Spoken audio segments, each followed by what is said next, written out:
Assalamualaikum warahmatullahi wabarakatuh. Perkenalkan, nama saya Vera Elviana Safitri, NBM 17104011091. Dalam menyelesaikan praktikum pengelolaan OPT secara mandiri ini, kali ini saya berkesempatan untuk mewawancarai seorang petani guna mendiskusikan mengenai permasalahan terkait OPT dan bagaimana cara pengelolaannya. Berikut simak videonya.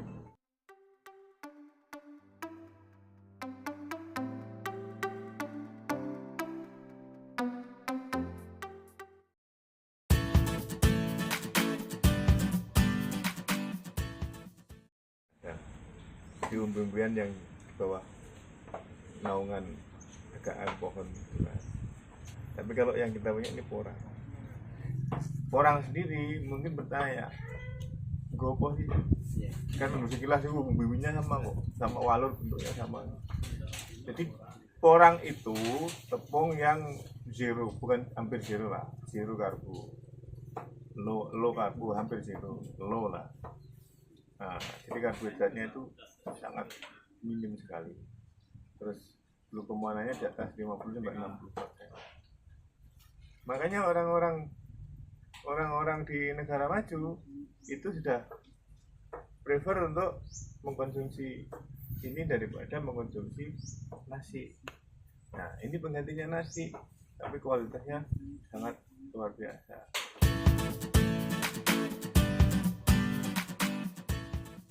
Orang itu boleh kena intensitas matahari maksimal 70%. Artinya idealnya ya di bawah tegaan naungan di tumpang sari. Tapi jangan salah, memang dia tumpang sari. Tapi sebenarnya yang numpang itu yang tanaman tegaannya, hasilnya malah banyak kan ini. Yang ini ya. Jadi kalau tumpang sari biasanya yang tumpang sarinya itu kan hasilnya kecil, tanaman. Kalau ini kebalik, tumpang sari tapi yang numpang malah yang punya rumah. Yang hasilnya banyak.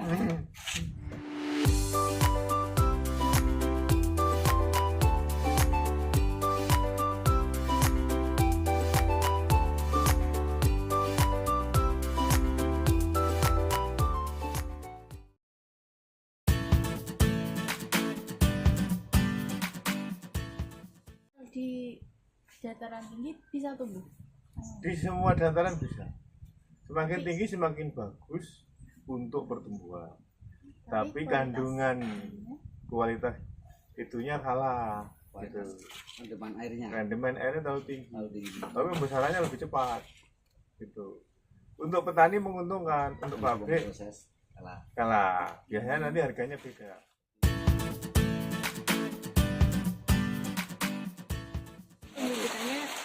Pembibitan sendiri gitu Ya. Selain untuk konsumsi sendiri, bibitnya maksudnya untuk ditanam sendiri sudah sesuai. Karena banyak. Nah itu awal mula kita bibitnya itu gimana? Oh yo, gresek golek. Sesuatu itu harus dimulai.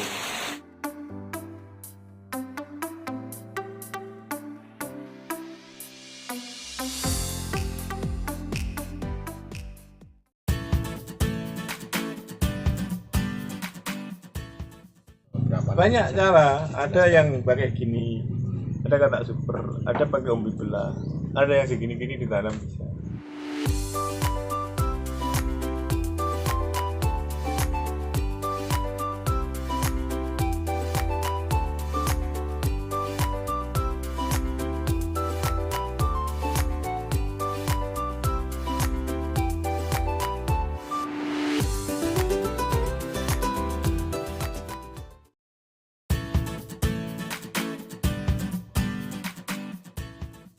Tanaman porang ini ada namanya nggak Pak?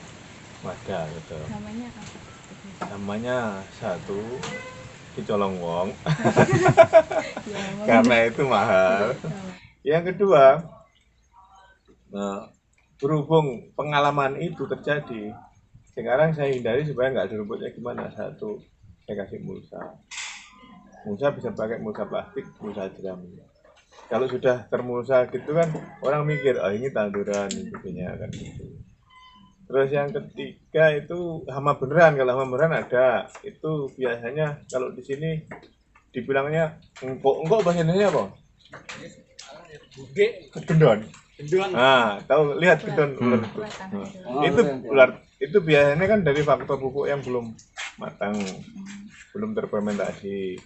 Akhirnya dipakai, dan nanti terjadilah ngendok di situ gendon. Nah, itu yang makan umbinya situ. Kalau nggak umbinya ini batangnya. Batangnya ada yang kemarin saya ada video sih. Begitu ini tahu-tahu dah itu Lentok ya?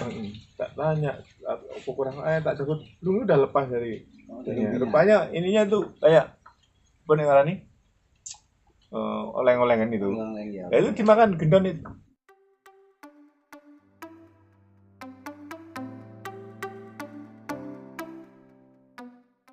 Terus ada juga ulet. Ulet itu yang mau ulet yang hitam apa wui? Yang hitam nggak ada bulunya bulu itu. Ular keket itu. Ular Kayak kayak ular keket. Yang enggak ada bulunya yang halus tuh, Mas. lalu Terus kalau duwe sumut iya kayak satu bertulah antena. itu, ya. Itu nangarane ular keket. Oh, itu sama yang hijau. Iya sama yang hijau bener. Oh, yang dasi. Nah, ya kayak anak Atau- badak ini. Oh. Kepala ini. Ah, itu sekali makan itu kalau pohon segini bisa ludes Habis itu. ya. Dan itu nggak nyebar semua, ngeblok. Misalnya ada di situ ya. Makanya kalau disemprot nggak efektif. Mendingan ya. Dites. Hah? Penting. Iya codos. Karena dia itu kalau misalnya seperti ulat pada umumnya itu kan nyebar merata. Kalau ini enggak, satu, ya udah di Di situ terus. situ sampai habis buntung gitu Baru kan. ngalah. Kalau kita semprot semua, Kayak efektif. habis ngabisin pestisida yang diserang cuma. Saya kadang pakai ini, baygon. Tak kasih semprotan guru, tembak langsung gini. Kalau disemprot pakai pestisida, Kurang. wah pro. Pokoknya. Karena Paling populasinya segitu banyak, dia adanya di cuma 1-2 ini.